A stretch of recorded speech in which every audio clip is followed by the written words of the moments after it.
بسم الله محكمة درجة كواد ciidamada qalabka sida waxay ku dhawaaqday dacwad ciqaabeedkii loo haystay eedeysanayaal Xuseen Daawud Cali Hafow 23 jir ah ina Xabiibo Cali Xasan ku dhashay Jubbada Dhexe Cabdullaahi Maxamed Axmed Muhammad 34 jir ah ina Raaxo Cali Mire ku dhashay Galgaduud kuwaas oo xafiiska xeeraalinta ciidamada qalabka sida ku soo eedeeyay dambiga ah ka mid noqosho ururo hubeysan oo lid ku ah awoodaha qaranka eedeysanaha koowaad Xuseen Daawud Cali Hafow waxaa lagu soo eedeeyay in uu ka tirsan yahay kooxda Al-Shabaab una qaabilsanaa qaybta tuurista bambooyinka iyadoo la soo qabtay isagoo bamba F1 ah ku tuuray waaxda Tawfiiq 4 bishii 8 2018 sidoo kale laga soo helay guriga uu deganaa eedeysanaha 5 bambo oo F1 ah iyo 2 bistoolad oo Belgium ah eedeysanaha labaad Cabdullaahi Maxamed Axmed Muhammad waxaa lagu eedeeyay in uu ka tirsan yahay kooxda Al-Shabaab una qaabilsan yahay kireynta guryaha doodeer kadib maxkamaddu markay dhageysatay qiraalka eedeysane Xuseen Daawud Cali Hafow oo ka hor qoray garsoorka hortiisa kuna cadeeyay in uu ka tirsan yahay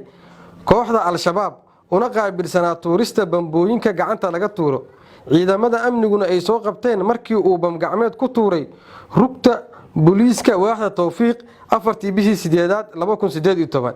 sidoo kalena guriga uu deganaa laga soo qaaday bambooyin iyo bastoolado markay dhageysatay maxkamaddu markaatiyaashii la hor keenay midna ay u weydiisay marag furkooda waxay maxkamadda ka hor cadeeyeen in eedeysane Xuseen Daawud Cali Hafow la qabtay 4 bishii 8 2018 kadib markii uu bam gacmeed ku tuuray rugta booliiska waaxda Tawfiiq kadibna uu geeyay guriga uu ka deganaa xaafadda oo ay ka soo heleen 5 bambo oo F1 ah iyo 2 bastoolad oo Belgium ah sidoo kale maragu waxay sheegeen in eedeysane Cabdullaahi Maxamed Axmed Muhammad oo mas'uul ka ahaa in la kireeyo guriga bambooyinka laga soo saaray markay aragtay maxkamaddu dambi muujinta iyo cadeemaha la hor keenay maxkamadda horteeda oo ay ka mid ahaayeen cadeen laga qoray markaatiyaasha qiraalka laga qoray eedeysanaha koowaad sawirro muujinaya raadka uu sameeyay bam gacmeed lagu tuuray rugta Tawfiiq iyo 5 bambo oo F1 ah iyo 2 bistoolad oo Belgium ah oo laga soo qaaday guriga uu deganaa eedeysanaha koowaad sidaa darteed maxkamaddu waxa uu cadaatay in eedeysanayaal Xuseen Daawud Cali 2 Cabdullaahi Maxamed Axmed ay wada yihiin dambiilayaal gal dambiga lagu soo oogay waxayna maxkamaddu ku kala xukuntay